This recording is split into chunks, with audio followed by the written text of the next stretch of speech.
buenos días, muy buenas tardes, muy buenas noches. Si estás desayunando, almorzando, cenando, bienvenidos a, buen provecho y bienvenidos a nuestro programa Madurando en Cristo, nutriendo el alma, creciendo en gracia. En Madurando en Cristo buscamos crecer y madurar en nuestra fe y lo hacemos a través del conocimiento de Cristo y su palabra, ofreciendo enseñanzas prácticas aplicables que fomenten tu caminar cristiano y glorifiquen a Dios. Dios te bendiga, mi nombre es Carlos Maisonet, soy el pastor de la Iglesia Hispana Bautista Abraham en Longwood, Florida. Me acompaña aquí mi amigo, hermano y también es pastor de la Iglesia Tabernáculo Metropolitano en Orlando, mi hermano Edgar Nazario. ¿Cómo estás hoy, Edgar? Contento, dándole gracias a Dios por otro día más de vida y queremos dejarles saber a las personas que este programa creo que va a ser parte de una serie que estamos trabajando y diríamos que sería dentro de ese formato de una serie pastoral. Correcto. Así que esto puede ser de mucha bendición para todo líder, toda persona que Dios ha llamado para servir como pastor. Puede mandarle este programa y esperamos que sea de mucha bendición. Y también para cualquier miembro que quiera aprender un poco más de cómo vemos la eclesiología bíblica. ¿Qué tenemos hoy, Edgar? Bueno, antes de eso, sí quiero hacer la promoción de recordarle a las personas que puedan visitar madurandoencristo.org, madurandoencristo.org. Ahí vas a encontrar la colección completa de todos los programas que hemos grabado, de todos los artículos, las cuales nosotros estamos tomando de las grabaciones. Entendemos que hay diferentes personas que prefieren leer algo, tal vez no pueden escucharlo, pero queremos poder llegar con este contenido, la cual el propósito es de bendecir a todos cristianos, diferentes iglesias, diferentes trasfondos, ya que entendemos que todos somos el cuerpo de Dios. Así que te invitamos madurandoencristo.org. Edgar, el tema que tenemos para hoy es sumamente interesante. Y la pregunta es la siguiente: ¿es bíblico tener un solo pastor en la iglesia? El modelo de pastor único domina en muchas iglesias contemporáneas, pero lamentablemente carece de fundamento bíblico. En el programa de hoy estaremos examinando 3 razones por las cuales este enfoque resulta problemático. En primer lugar, el Nuevo Testamento muestra consistentemente un patrón de liderazgo plural en cada congregación local. Segundo, ningún individuo puede soportar, nosotros que somos pastores sabemos esto, soportar adecuadamente la carga ministerial sin que esto tenga consecuencias negativas. Y finalmente, cuando las iglesias se centran en una sola figura pastoral, el peligro de la idolatría aumenta considerablemente. Ahora, acompáñanos ahora mientras exploramos cómo el modelo bíblico de liderazgo compartido promueve iglesias más saludables y centradas en Cristo. Ahora, Edgar, la pregunta: ¿por qué tener un solo pastor en la iglesia no es bíblico? El primer punto creo que es claro, y es de que la Biblia nunca muestra iglesias con un solo pastor. La iglesia tiene un pastor que se llama Jesucristo, pero las iglesias como tales no se muestran que solamente tienen un pastor. Y para eso quisiera entonces poder aludir a Hechos capítulo 14, versículo 23, donde la palabra de Dios nos dice claramente: y constituyeron ancianos en cada iglesia. Nota que la palabra ancianos es la otra palabra para pastor, es una plural. Continúa diciendo: y habiendo orado con ayunos, los encomendaron al Señor en quien había creído. Entonces, Carlos, en la iglesia primitiva, porque estamos hablando de un contexto aquí bíblico, el liderazgo siempre fue plural. Entonces, el Nuevo Testamento presenta un patrón consistente de ancianos, una pluralidad de pastores en cada congregación local. Hechos capítulo 14, versículo 23 muestra claramente que Pablo y Bernabé designaron pastores, ancianos. O sea, no solamente había uno, había una pluralidad en cada iglesia que fundaron. Entonces, esta pluralidad de liderazgo no fue accidental, sino intencional. Y por eso es que cuando examinamos las epístolas de Pablo, vemos que se dirige a los ancianos, obispos, en plural. Es más, en Filipenses capítulo 1, versículo 1, saluda a los obispos y diáconos de la iglesia. En Tito capítulo 1, versículo 5, instruye a Tito a establecer ancianos en cada ciudad. Entonces, nuevamente, Carlos, utilizando este término plural. Entonces, este patrón se repite consistentemente en primera de Timoteo capítulo 5, versículo 17. Habla de los ancianos que gobiernen bien. Nota de nuevo la palabra plural.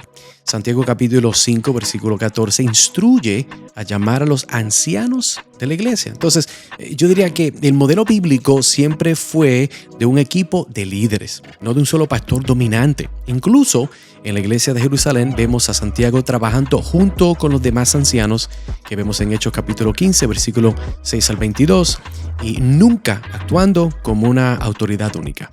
Ahora, para ilustrar esto, hermanos que nos escuchan, imagina un equipo de fútbol donde solo hay un jugador y un entrenador.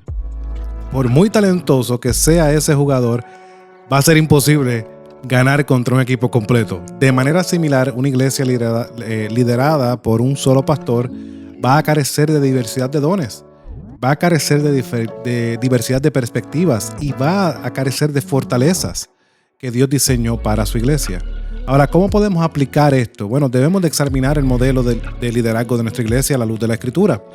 ¿Refleja este modelo o refleja en lo que hagamos en nuestra iglesia el patrón bíblico de la pluralidad? Primera de Timoteo capítulo 5, versículo 1 al 3. Primera de Pedro. ¿Y cuál es que yo dije? Timoteo. Ay, pues discúlpame. Eso nos pasa a todos. Pues me equivoqué de autor.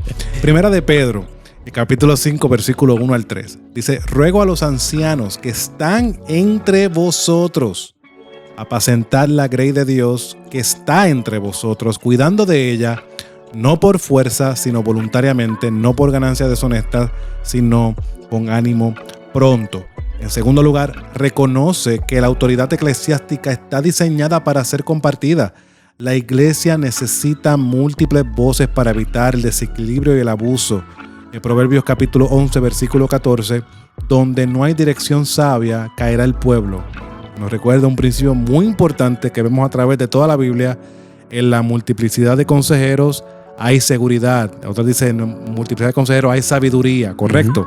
Entonces, en tercer lugar, debemos de valorar los diferentes dones y perspectivas dentro del liderazgo. Cada anciano o pastor aporta fortalezas únicas al cuerpo. Primera de Corintios capítulo 12, versículo 4 al 6 nos recuerda lo siguiente. Ahora bien, hay diversidad de dones, pero el Espíritu es el mismo. Y hay diversidad de ministerios, pero el Señor es el mismo. Y hay diversidad de operaciones, pero Dios, que hace todas las cosas en todos, es el mismo. Ahora, Edgar, para continuar con este punto, ya vimos claramente que la Biblia nunca muestra iglesias con un solo pastor. Ahora, ¿cómo podemos continuar viendo este punto de que por qué tener un solo pastor en una iglesia no es algo bíblico? Bueno, si vemos de una perspectiva, yo diría, vamos a verlo pragmático. Yo creo que es una buena palabra. Ningún hombre puede cargar solo con el ministerio. Ese sería el punto número 2. Ningún hombre puede cargar solo con el ministerio. Para eso quisiera que consideremos el texto en Éxodo capítulo 18, versículos 17 y 18, donde dice, entonces el suegro de Moisés le dijo, no está bien lo que haces, te fallecerás del todo tú y también este pueblo que está contigo, porque el trabajo es demasiado pesado para ti, no podrás hacerlo tú solo. Interesante porque esto es un principio y el peso, Carlos, del ministerio pastoral es demasiado grande para que un solo hombre lo soporte. En Éxodo 18 vemos a Moisés intentando liderar solo Israel. Entonces juzgando todos los casos del pueblo desde la mañana hasta la noche. Y su suegro Jetro le advierte sabiamente que este enfoque lo llevará al agotamiento. Él usa la expresión desfallecerá del todo, la forma que lo comparte. Entonces, reconociendo la imposibilidad de que una sola persona cargue con toda la responsabilidad. Ahora, si pensamos en Cristo, Jesús mismo reconoció esta verdad cuando envió a sus discípulos de 2 en 2. Lucas capítulo 10, versículo 1. Entonces, mostrando la importancia del compañerismo y apoyo mutuo en el ministerio. Y cuando pensamos en Pablo, Pablo nunca trabajó solo, sino que siempre tuvo colaboradores como Bernabé, Silas, Timoteo y muchos otros. Incluso durante su encarcelamiento dependía del apoyo y la ayuda de sus compañeros en la fe. Entonces, cuando hablamos de esta idea de solamente un pastor, fíjate, la sobrecarga del pastor único lleva inevitablemente al agotamiento, la negligencia de áreas importantes del ministerio o de su familia y potencialmente al colapso moral o físico. Entonces, Como Moisés, muchos pastores solitarios acaban desfalleciendo bajo el peso de expectativas imposibles. Y yo creo que esto es algo que es un punto muy fuerte también. No es bíblico que un hombre lo haga todo. ¿No? Eso no existe. Bueno, el principio de la creación, no es bueno que el hombre esté solo. Dentro de lo que Dios creó que todo era bueno, lo único no bueno era que el hombre no estuviera solo. Correcto. Y ahí crea a la ayuda idónea. Yo creo que ese principio se establece a través de toda la escritura. Lo vimos en Proverbios, lo vimos con el ejemplo de Moisés dentro del liderazgo. Y yo creo que algo que debemos de considerar, y más esto, yo entiendo que la mayoría de las iglesias hispanas son lideradas por un solo pastor. Y eso es un gran problema, porque tenemos un solo hombre haciendo el trabajo que se supone que se haga entre muchos hombres. Se imagina la sobrecarga. Y yo quiero exhortarte, hermano. Si tú eres un pastor solo, yo creo que estás perdiendo una gran oportunidad por querer hacerlo solo. Yo sé que amas al Señor, yo sé que estás fogoso por el Señor, pastor joven que me escucha, que estás comenzando a pastorear tu iglesia, estás fogoso, quieres hacerlo todo. Recuerda, hermano, que Dios nos diseñó para que tú lo hicieras solo. Correcto. Puedes estar sobrecargándote, puedes estar trayendo problemas físicos a tu vida, de salud a tu vida, porque estás sobretrabajando. Yo creo que es algo que debes de considerar. Quiero ilustrar esto también, Edgar, de la siguiente manera. Dice, un pastor que conozco intentó hacer todo lo que podía en su iglesia. Él predicaba, aconsejaba, visitaba, administraba, lideraba adoración y hacía todo. Después de 5 años sufrió un grave colapso nervioso y tuvo que dejar el ministerio por 1 año. Su esposa confesó más tarde lo siguiente: la iglesia se llevó lo mejor de él. Wow. Y nosotros recibimos las obras. Hermano que me escucha, ese no es el plan de Dios para el ministerio. Wow. El ministerio supone que produzca gozo. Y el ministerio se supone que produzca discipulado. Tú estés buscando hombre al cual tú le vas a pasar el bastón, hombre al cual tú compartas la carga ministerial. ¿Tú te imaginas que esa sea tu esposa? Está difícil la situación, porque lo que está diciendo en realidad en ese caso es que él, por amor a Dios, lo dio todo, pero le robó a su casa. Esa es la implicación de eso. Ahora, ¿cómo podemos aplicar esto? ¿Qué es lo más importante? Claro que sí. Debes de reconocer, hermano que me escuchas, y miembro de iglesia que me escuchas, debes de reconocer las limitaciones humanas. Tú tienes limitaciones humanas, tu pastor también las tiene. Incluso el pastor más dedicado que podamos conocer, el pastor más capacitado que podamos admirar, tiene capacidades finitas y necesita descanso y apoyo. Eclesiastés capítulo 4, versículos 9 al 10 nos recuerda lo siguiente: mejores son 2 que 1, porque tienen mejor paga de su trabajo. Porque si cayeren, el uno levantará a su compañero, pero ay del solo, que cuando cayere, no habrá segundo que lo levante. Segundo lugar, distribuye de manera práctica, pastor, la carga del ministerio según los dones. Hermano que me escuchas, Dios puso el Espíritu Santo en ti. Él te dio dones. Correcto.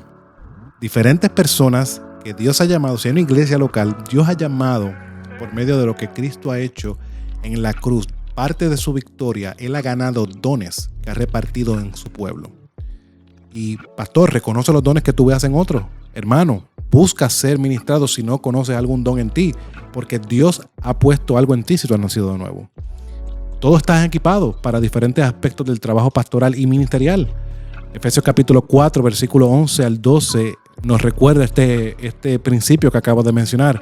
Y Él mismo constituyó a unos apóstoles y a otros profetas, a otros evangelistas, a otros pastores y maestros, a fin de perfeccionar a los santos para la obra del ministerio, para la edificación del cuerpo de Cristo. Sabemos claramente que ya Pablo nos recuerda que los profetas y apóstoles y evangelistas ya están en un ámbito de que fue el fundamento de la iglesia. Esos oficios no se repiten, aunque pues tenemos diferencia en cuanto a los evangelistas, ¿verdad? Muchas personas lo ven de una manera un poco diferente, pero podemos decir que los apóstoles y los profetas ya fue un fundamento que no se puede volver a poner. Ahora, ¿qué debemos de decir? Que Dios ha dado dones a la iglesia, y estos son los pastores y maestros, y tienen el rol de capacitar para la obra del ministerio. Pastor, ese es tu trabajo. Capacitar, no es hacerlo todo. Tú no eres, como decimos en Estados Unidos, un one-man band. La banda de un hombre. Es correcto. Quieres tocar la trompeta, el piano, tocar la güira y el tambor. No puede. Entonces, en último lugar, implementa sistemas de rendición de cuentas. ¿Por qué esto es importante? Bueno, porque los pastores necesitan personas que los conozcan de cerca y puedan hablar de sus vidas. Muchas veces los pastores no rinden cuenta porque dicen y toman la excusa, no, es que yo no tengo a nadie en mi congregación al cual pueda rendirle cuentas. Hermano pastor, esa no es la excusa. Tú sigues siendo delante del Señor responsable de tu vida espiritual. Tú debes de buscar personas en las cuales, hombres, si no tienes en tu iglesia, estás buscando. ¿Sabes? ¿Entiendes la pluralidad pastoral? ¿Entiendes la importancia? Debes de estar buscando apoyo en otros pastores para tu vida y puedas ser sabio y pueda ser útil para la obra del ministerio. Proverbios capítulo 27, versículo 17 nos recuerda lo siguiente. Porque el hierro con hierro se aguza, así el hombre aguza el rostro de su amigo. Ahora, Edgar, hemos visto la realidad de que ningún hombre puede cargar solo la obra del ministerio. La Biblia nunca muestra iglesias con un solo pastor. ¿Por qué este concepto de tener un solo pastor sigue siendo, para lo que entendemos bíblicamente, algo que no es bíblico? Bueno, el tercer punto, yo diría que un solo pastor puede convertirse en un ídolo. Tal vez no es que usted literalmente lo vaya a adorar, pero sí tenemos este fenómeno en el mundo de hoy evangélico que son los pastores celebridades. Y es a causa de esto. Así que, pero en este caso quiero apuntar a 1 Corintios capítulo 3, versículo 4 al 7, y dice: porque diciendo el uno, yo ciertamente soy de Pablo, y el otro dice, yo soy de Apolos, ¿no sois carnales? ¿Qué pues es Pablo? ¿Y qué es Apolos? Servidores por medio de los cuales habéis creído. Y eso según lo que a cada uno concedió el Señor. Yo planté, Apolos regó, pero el crecimiento lo ha dado Dios. Entonces, Carlos, en la iglesia de Corinto, Pablo enfrentó un grave problema. Los creyentes estaban divididos en facciones, cada uno siguiendo a un líder diferente. Estaban los del equipo de Pablo, están los del equipo de Apolos, y declaraban mostrando una lealtad carnal a personas en lugar de a Cristo. Entonces, ¿qué es lo que hace Pablo? Bueno, los corrige firmemente esta tendencia idólatra, recordándoles que los líderes son simplemente servidores y que todo crecimiento viene de Dios.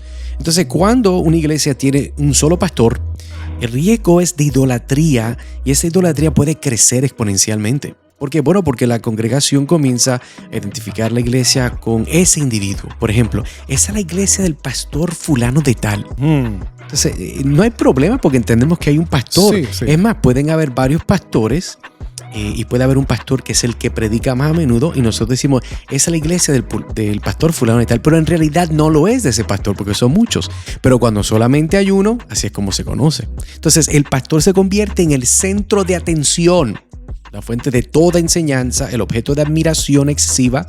Y lamentablemente con el tiempo muchos miembros desarrollan una dependencia malsana del pastor, buscando su aprobación, imitando sus maneras y confiando implícitamente en sus interpretaciones sin examinarlas a la luz de la Escritura. Gran peligro. Y este es el problema, es que este enfoque centrado en un hombre contradice directamente el principio de que Cristo es la cabeza de la iglesia. Efesios 1, 22 al 23. Y cuando múltiples pastores comparten el liderazgo, el enfoque naturalmente se desplaza de las personalidades hacia Cristo, y la iglesia está mejor protegida contra el culto a la personalidad. Ahora, Edgar, para entender esto e ilustrarlo mejor, una congregación, otra historia que había escuchado, ¿verdad? Y la traigo aquí y la comparto con ustedes. Una congregación había sido liderada por un carismático pastor por 25 años. Cuando este falleció inesperadamente, la iglesia entró en una gran crisis.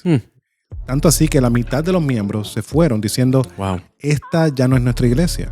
No podían concebir la iglesia sin, entre comillas, su pastor.